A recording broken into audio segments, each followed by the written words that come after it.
What's up YouTube, James here, and welcome back to my channel for another installment on the 1962 Bel Air Wagon project, where today I'll be focusing on the dash area and the trim that goes around the windows. But before we get to that, if you love cars just as much as I do, be sure to click that subscribe button so you can follow along with everything here, whether it's a Rolls Royce or a rat rod. So in my previous video you got to see the new frame, the new drivetrain, and the new wiring that was going to help power it all. But now it's time to start focusing on the body issues once again. So a few months back, right before winter set in, working under the rear part of the car was just not an option. I still needed to patch a few areas, and it was just getting too cold to undercoat that section of the car. So I decided to focus my effort on something that I could work on, which is the interior trim. So with the steering column being removed and the trim being in terrible shape, this is the perfect opportunity to start working on this area. And it let me keep the project moving along until warmer weather set in.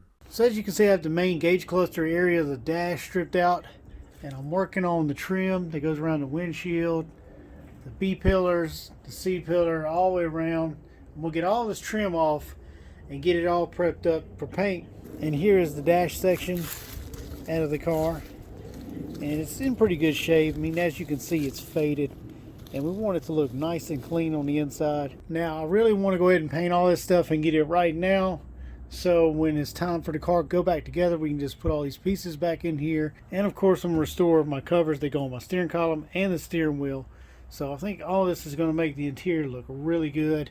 Now eventually I'm going to go in and I'm going to replace these bezels and the knobs and all the chrome work, because if you try to put this pitted chrome stuff back and you painted everything and made it nice, it's just going to kind of throw it off. You really, if you paint it and you go the extra mile, then you've got to go ahead and buy all these chrome pieces. And I can go ahead and tell you that a lot of that stuff's not cheap, but that's what it takes to have something nice.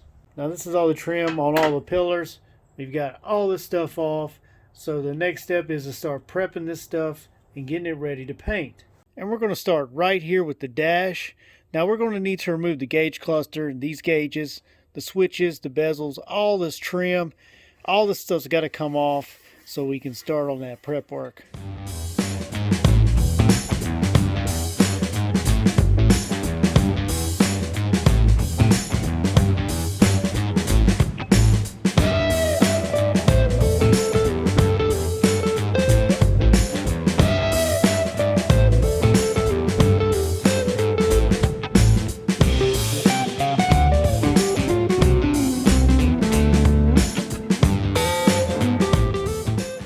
This thing is all stripped down, as you can see, and there's a lot of little components there, trim, switches, all that kind of stuff.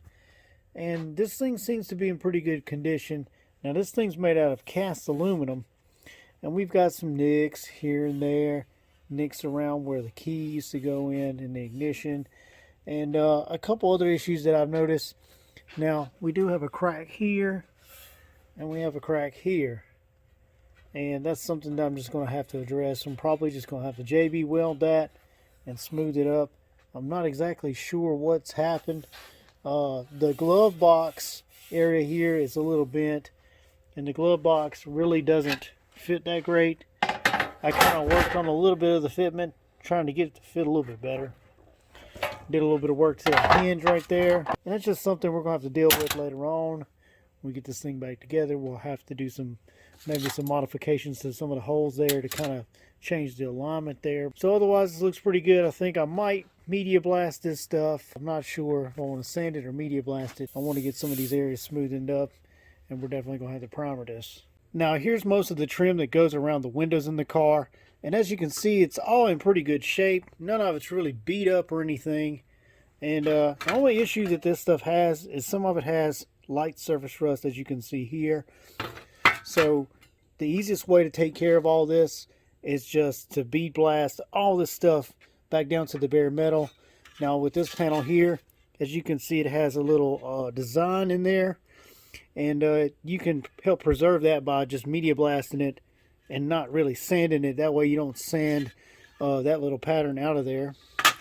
So we're going to get that taken care of. In the gauge cluster area, as you can see, I've already started working on it. Now I've gotten most of the rough areas sanded down, but there is a few more areas that I need to work on there. So I'm going to continue working on all this stuff, getting it prepped up for paint and primer.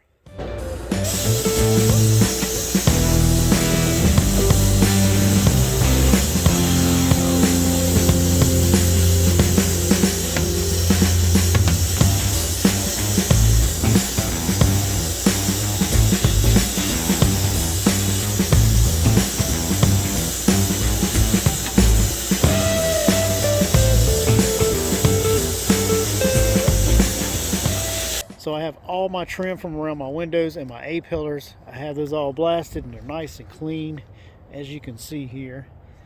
And what I'm going to do next is I'm going to go ahead and get this an epoxy primer, and then I'm going to put a 2K primer on top so we'll have a sandable surface.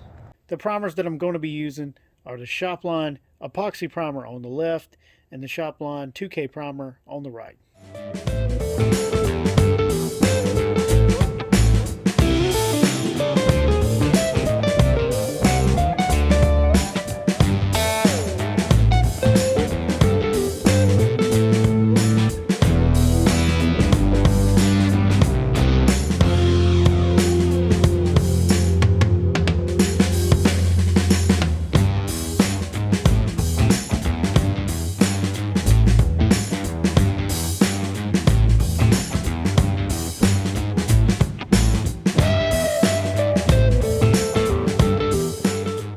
Everything's all primered up, and the next area to work on is the dash area and the steering wheel. Now, it has been a few months since I worked on the wagon, and as you can see right here, here's my dash panel and there's my steering wheel. I got those in primer, so all the trim that goes around the inside in here is all in primer. I do still need to do the dash, but I'm not going to concentrate on that right now that we have warmer weather. What I'm concentrating on right now is fixing some of these rusty areas in the back. Now, I've been pretty hard at it, patching up some of these areas here, finishing up some of these little patches that I need to get squared away before I go ahead and blast this and get all this undercoated, because I definitely need to get this done soon so I can hopefully get this thing back onto the new frame. With the acquisition of some patch panels and the warmer weather setting in, I can finally get this project moving along once again. In the next video, I'll start the rust repair once again on the rear side of the car, fabricating some pretty complex patch panels and getting the rear underside one step closer to being undercoated. So until then, I'd like to say thank you for watching. Be sure to be on the lookout for my new side channel coming, Art of the Wheel, which will be focusing on my car show and cruise-in adventures. And if you are not subscribed to this channel, be sure to click the subscribe button, click the bell so you get the notifications. And as always, you can follow me on Facebook and Instagram.